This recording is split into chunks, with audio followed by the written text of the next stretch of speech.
டேய் இது மயில் கல்றா இதுதான் இது குலதெய்வம். அட அறிவு கிட்டவனே நல்லா பாடுறா, இந்த பக்கத்தை பாடுறா. குத்தால 2 கிலோமீட்டர் போட்டுருக்கடா. நீதிபதி அவர்கள் தீபத்தூண் என்று சொல்லும் அந்த கல் சர்வேக்கல் எல்லைக்கல் என்பதற்கான தெளிவான ஆதாரங்கள் இருக்கு. அந்த கல்லை எடுத்துட்டு பார்த்தா அது கீழே ரவுண்டு போட்டு ஒரு புள்ளி வச்ச மாதிரி ஒரு முத்திரை இருக்கும். இது ஒவ்வொரு சர்வேக்கல் கீழையும் இருக்கும். ஆடியோ ஆய்வு பண்ணி பாக்குறாங்க பாருங்க. இது பக்கத்துல இருக்க சர்வேக்கல் அது உடஞ்சிருச்சு. அந்த உடஞ்ச சர்வேக்கல்லுக்குள்ளதான் அந்த முத்திரை இருக்கு. இந்த கல்லை எடுத்துட்டு பார்த்தாலும் அந்த முத்திரை இருக்கும். தீபத்தூண் நீதிபதி ஒரு முடிவுக்கு வராது.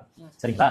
அதற்கு அவங்க தரப்புல இருந்து கொடுக்கப்பட்ட ஆதாரமா நீதிமன்றத்தில் என்ன சொல்றாங்கன்னா, வழக்கறிஞர் ஆனந்தவல்லி அவர்கள் அவங்களை தான் நீதிபதி கடைசியில பாராட்டியிருக்காரு. சரி, அவங்க சொல்றது அவங்க ஃபைல் பண்ண புக்லெட்ல பேஜ் நம்பர் 247 தமிழ்நாடு அரசு தொல்பொருள் ஆய்வுத்துறையிலிருந்து 1981 வெளியிட்ட புத்தகம்.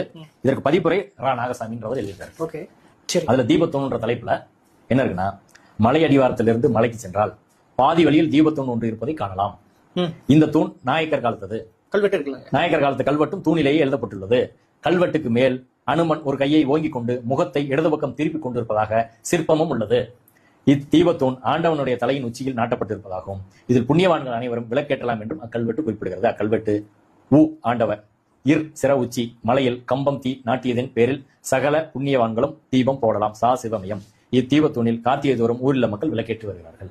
இது எந்த இடம்? பாதி வழியில் தீபத்தூண் அப்படின்னா நெல்லித்தப்புக்கு முன்னாடி இப்ப ஏற்றிக்கிட்டு இருக்க உச்சி பிள்ளையார் கோயில தான் சொல்றாங்க. அதுக்கு நீதிமன்றத்துல நாங்க அந்த படத்தையும் காட்டணும். இதான் அந்த தீபத்தூண். இந்த தீபத்தூண் மண்டலத்துக்குள்ள இவருக்கு கல்வெட்டு இருக்கு, அதுக்குள்ள அனுமார் சிலை இருக்கு. இதுதான் அவங்க சொல்றது. இது அவங்க சைடு தாக்கல் பண்ண ஆவணம். நானும் இதுக்கு ஆதாரமா நானும் ஒரு ஆவணத்தை தாக்கல் பண்ணேன். வேர்கோட்டம்னு சொல்லி இது ஒரு PhD தீசிஸ் முனைவர் பட்ட ஆய்வேடு நாகப்பா நாச்சியை பண்ற மதுரை காமராஜ் யூனிவர்சிட்டியில 1989 திருப்பதி தேவஸ்தானம் பண உதவியோட அவர் இதை பண்றாரு. பண்ணிய இதுலயே இதே அவர் இதே கருத்தை தான் அவரும் சொல்றாரு. 188ஆம் பக்கத்துல காசி விஸ்வநாதர் என்ற தலைப்புல இக்கோயிலுக்கு வரும் பாதையும் சிக்கந்தர் தர்பாருக்கு செல்லும் பாதையில் ஒரு குறிப்பிட்ட எல்லை வரை ஒன்றாகவே அமைந்துள்ளன.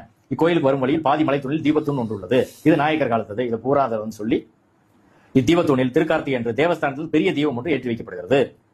கட்டிட கோயில்களில் மூலவர் கருவறையின் உச்சியில் கருவறை விமானம் அமைக்கப்பட்டிருக்கும். இது குடவரை கோயிலாதால் மூலவர் கருவறையின் நேர் மேற்பகுதியில் தீபத்தூண் அமைந்திருக்க வேண்டும் என எண்ண வேண்டியுள்ளது.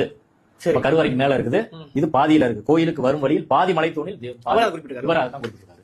இதையும் நீதிமன்றத்தில் சொன்னோம்.